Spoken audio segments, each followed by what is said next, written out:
Good morning student, welcome to your computer class. इस particular lecture में जो जिन topics का बारे में मैं बात करूँगा वो है इंसर्टिंग शेप्स, इंसर्टिंग सिंबल्स और वर्किंग विद टेबल्स। लास्ट जो आपका लेक्चर था उसमें मैंने आपको ये बताया था कि अगर मुझे अपने एमएस वर्ड के अंदर पिक्चर्स, क्लिप आर्ट या वर्ड आर्ट का यूज़ करना हो तो वो मैं कैसे करूँगा। सो इन दिस वन मैं इन तीन टॉपिक्स को कवर करूँगा। एक तरह से this is a continuation from the last topic basically. So first of all what I will do that मैं आपको ये प्रैक्टिकली डेमोन्स्ट्रेट करके दिखाऊंगा कि हमें अगर शेप्स को इंसर्ट करना हो अपने एमएस वर्ड में हम कैसे करेंगे। शेप्स का बेसिकली हमें यूज़ होता है कभी कभी एट टाइम्स हमें जो है स्क्वायर, ट्राइंगल या कोई स्पेसिफिक अलग शेप जो गिवन है उसको हमें अपने एमएस वर्ड का जो पेज होता है उस पर हमें उसको बेसिकली लगाना पड़ता है, इंसर्ट करना पड़ता है to basically for any purpose या रिक्वायरमेंट। तो अगर कोई इस तरह की शेप मुझे ड्रॉ करनी है लाइक रेक्टेंगल और ट्राइंगल, तो एमएस वर्ड हमें ये फीचर प्रोवाइड करता है कि हम वहाँ शेप्स में जाके अपने रिक्वायरमेंट के साथ जो भी शेप अवेलेबल है उसको हम चूज़ कर सकते हैं, उसको हम अपने पेज पे इंसर्ट कर सकते हैं। फिर आता है inserting symbols. There are many symbol, जैसे मान लीजिए डॉलर साइन है, पाउंड साइन है, यन है, ये डिफरेंट बेसिकली जो करेंसीज हैं इनके एक साइंस होते हैं, सिंबल्स होते हैं बेसिकली जो हमारे जो हैं आपके एमएस वर्ड में दिए होते हैं। कभी कभी हमें ज़रूरत पड़ती है कि हम जो है इन करेंसी सिंबल्स को अपने एमएस वर्ड के पेज पे ऐड करें, तो हम सिंबल्स की मदद से उन बेसिकली सिंबल्स को ऐड कर सकते हैं। और इनके अलावा बहुत सारे there so many different symbol जो अलग अलग चीज़ को बेसिकली सिग्निफाई करते हैं, वो सब जो होते हैं अवेलेबल होते हैं आपके एमएस वर्ड के अंदर। तो हम इंसर्टिंग सिंबल्स के थ्रू वो सारे सिंबल्स को हम अपने एमएस वर्ड के पेज पे इंसर्ट कर सकते हैं। लास्टली हम बात करेंगे टेबल्स के बारे में। कभी कभी होता है कि मैं जो भी डेटा एंटर कर रहा हूँ मैं उसको चाहता हूँ कि मैं उसको बेसिकली रोज़ एंड कॉलम्स की फॉर्म में वो करूँ इंसर्ट, या डिस्प्ले जो है मैं उसे रोज़ एंड कॉलम्स की फॉर्म में करवाऊँ। तो अगर ऐसी कोई रिक्वायरमेंट है तो वो चीज़ मैं अपनी टेबल्स के थ्रू पूरी कर सकता हूँ। तो now what I will do that I am going to give you a practical demonstration कि हम ये सारी चीज़ें एमएस वर्ड में इंसर्ट कैसे करेंगे। तो I am going to minimize this thing, मैं इसे मिनिमाइज़ करूँगा फिर मैं एमएस वर्ड ओपन करूँगा। So I am going to minimise almost everything out here and मैं यहाँ से एमएस वर्ड ओपन कर लूँगा। तो ये मेरा एमएस वर्ड ओपन हो गया है। तो पहला काम मैं यहाँ पे ये करूँगा कि मैं आपको ये दिखाऊंगा कि मुझे अगर इंसर्ट करना है कोई शेप तो मैं कैसे करूँगा। तो मैं इंसर्ट बटन पे जाऊँगा, उसके बाद यहाँ पर मैं जो इलिस्ट्रेशन जो ग्रुप है मैं वहाँ पर जाऊँगा। वहाँ पर आप देखेंगे शेप्स एक जगह लिखा हुआ है, बटन शेप्स उसके नीचे लिखा हुआ है, मैं उस पर क्लिक करूँगा और जैसे मैं क्लिक करूँगा मेरे सामने एक बहुत लंबी सी लिस्ट आ जाएगी जिसमें बहुत सारी शेप्स दी हुई हैं। इसमें आप देख सकते हैं दैट आपको जो है then you have got a rectangle out here, then you have got a triangle out here, then you have got a rounded rectangle, फिर आपका जो है ओवल शेप भी है यहाँ पर। तो इस तरह आप देख सकते हैं there are so many different shapes available. उसके अलावा लाइंस का एक कॉलम अलग है जहाँ डिफरेंट तरीके की लाइंस दी हुई हैं। देन उसके बाद आपका रेक्टेंगल्स के नाम से एक पोर्शन अलग है जहाँ डिफरेंट टाइप्स के रेक्टेंगल्स अवेलेबल हैं। Then you have basic shapes हैं, block arrows, equation shapes, flow chart, stars and banners, call out के जो आपके शेप्स होती हैं वो सारी शेप्स दी हुई हैं। तो वी कैन बेसिकली हमें सिंपली क्लिक करना है और क्लिक करने के बाद हम इन शेप्स को यूज़ कर सकते हैं। मान लीजिए जैसे रेक्टेंगल है, मुझे जो है ये रेक्टेंगल मैं चाहता हूँ कि अपने मैं एमएस वर्ड के पेज पे इंसर्ट कर लूँ। तो I am going to go there and मैं सिर्फ एक दफ़ा क्लिक करूँगा और मैं यहाँ आके अपने माउस से जैसे ड्रैग करूँगा तो आप देखेंगे कि ये रेक्टेंगल यहाँ पर बन गया। So this is the rectangle and it is so easy कि हम जो है इसको यहाँ पर इंसर्ट कर सकते हैं। और इसको एक दफ़ा इंसर्ट करने के बाद जब इस पर क्लिक करूँगा उस रेक्टेंगल पे तो ऊपर यहाँ पर ड्राइंग टूल के नाम से टैब आएगा।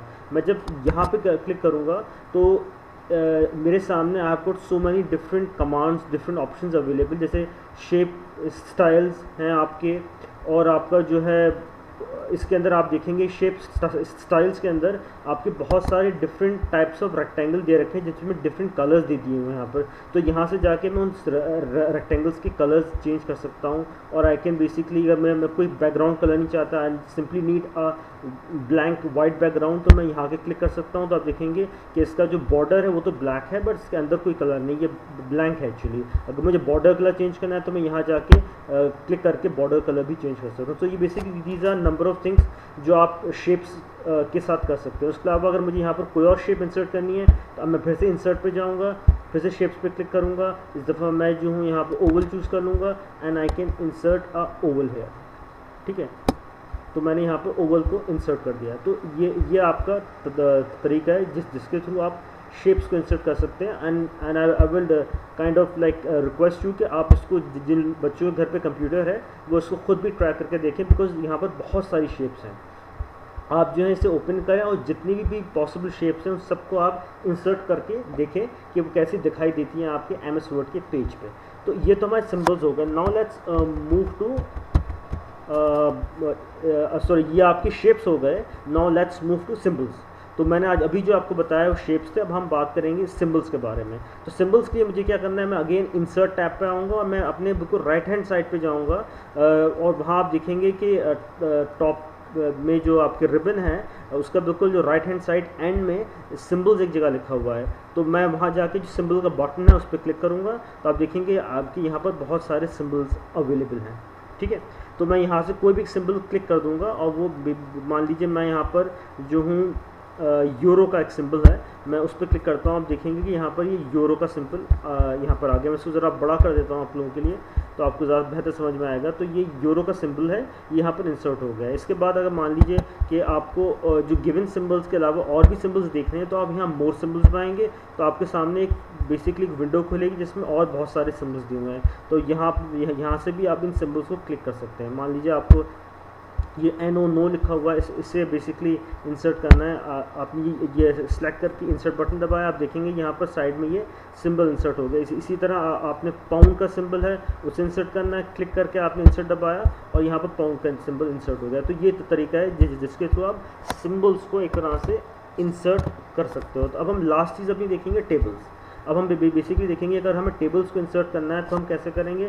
टेबल्स के अगेन मैं इंसर्ट टैब में ही आऊँगा। अगर नॉर्मली बाय डिफ़ॉल्ट हमारा होम टैब एक्टिवेटेड होता है, बट अगर मुझे टेबल्स के लिए आना है तो मैं इंसर्ट टैब पे क्लिक करूँगा और आप यहाँ देखेंगे कि यहाँ पर जो है जहाँ टेबल लिखा हुआ है वहाँ क्लिक करूँगा और क्लिक करने के बाद मेरे सामने बेसिकली कुछ डिफरेंट ऑप्शन आएंगे जिसके थ्रू मैं टेबल्स को इंसर्ट कर सकता हूँ। तो पहला ऑप्शन ये है कि मैं डायरेक्टली जो गिवन टेबल है मेरे सामने उससे ही मैं अपने जो रोज़ एंड कॉलम को सिलेक्ट कर सकता हूँ और सिलेक्ट करने के बाद मैं एकदम माउस से क्लिक करूँगा और वो टेबल वहाँ इंसर्ट हो जाएगी। एक तरीका ये हो गया। दूसरा तरीका ये है कि मैं इंसर्ट करने के बाद जो हूँ जैसे मतलब टेबल पे क्लिक करूँगा तो जो है नीचे एक जगह पे इंसर्ट टेबल लिखा हुआ है, सिर्फ मैं उस पर क्लिक करूँगा तो मेरे सामने एक विंडो आएगी, मुझसे पूछेगा कि आपको कितने रोज़ और कॉलम्स की टेबल बनानी है। तो मैं यहाँ से बेसिकली उसको चेंज कर सकता हूँ। मैं जो हूँ कॉलम कर सकता हूँ 3 और रोज़ इसकी मैं बढ़ा के कर सकता हूँ मान लीजिए 5 और मैं यहाँ पर ओके बटन दबा दूँगा तो आप देखेंगे ये आपकी टेबल यहाँ पर इंसर्ट हो गई। ठीक है, उसके बाद जो है एक तरीका और है टेबल इंसर्ट करने का, वो है आपका कि आप जो है ड्रॉ टेबल कि आप ड्रॉ टेबल पे करेंगे तो एक पेंसिल आ जाएगी, पेंसिल की मदद से आप टेबल को ड्रॉ कर सकते हैं। अब आप जो है और ये देखिए यू कैन ड्रॉ टेबल इस तरह। ठीक है, तो एक तरीका ये हो गया कि इसके थ्रू आप टेबल को ड्रॉ कर सकते हैं। एंड नाउ जो है one of the last 2 option जो है अवेलेबल टेबल ऐड करने के, उसके अंदर आपका है एक तो क्विक टेबल में होता है कि आप ऑलरेडी बनी बनाई यहाँ पर कुछ टेबल्स अवेलेबल हैं, आप उनका यूज़ कर सकते हो। जैसे आप देख लीजिए जैसे यहाँ पर ये कैलेंडर 2 के नाम से है एक टेबल, मैं उसको ऐसे करना चाह रहा हूँ तो आप देखेंगे कि ये ऑलरेडी बनी बनाई एक तरह की टेबल है जो यहाँ पर इंसर्ट हो गई। ये वो है कि मुझे ऑलरेडी जो प्री डिज़ाइन टेबल्स को अगर मुझे यूज़ करना है तो मैं क्विक टेबल का यूज़ कर सकता हूँ और उसे इंसर्ट कर सकता हूँ यहाँ पर। और लास्ट जो ऑप्शन है आपका वो है आपका मान लीजिए है अवेलेबल यहाँ पर एक्सेल स्प्रेडशीट बेसिकली। तो मैं इस पर अगर क्लिक करता हूँ यहाँ पर क्लिक तो व्हाट विल हैपन कि यहाँ पर जो एक एक्सेल जो शीट होती है उसकी तरह की टेबल यहाँ पर हो जाएगी इंसर्ट। तो आप देख सकते हैं कि ये टेबल इस तरीके की टेबल यहाँ पर इंसर्ट हो गई जैसे हमारी नॉर्मली एक्सेल शीट में होती है। So these are the ways जिसके थ्रू जो है हम जो है टेबल्स को इंसर्ट कर सकते हैं। Now at this particular point I want कि आप वीडियो को ध्यान से देखें। At any given point of time अगर आपको कोई चीज़ समझ में नहीं आती can always contact me as my number is already given in the group. Thank you.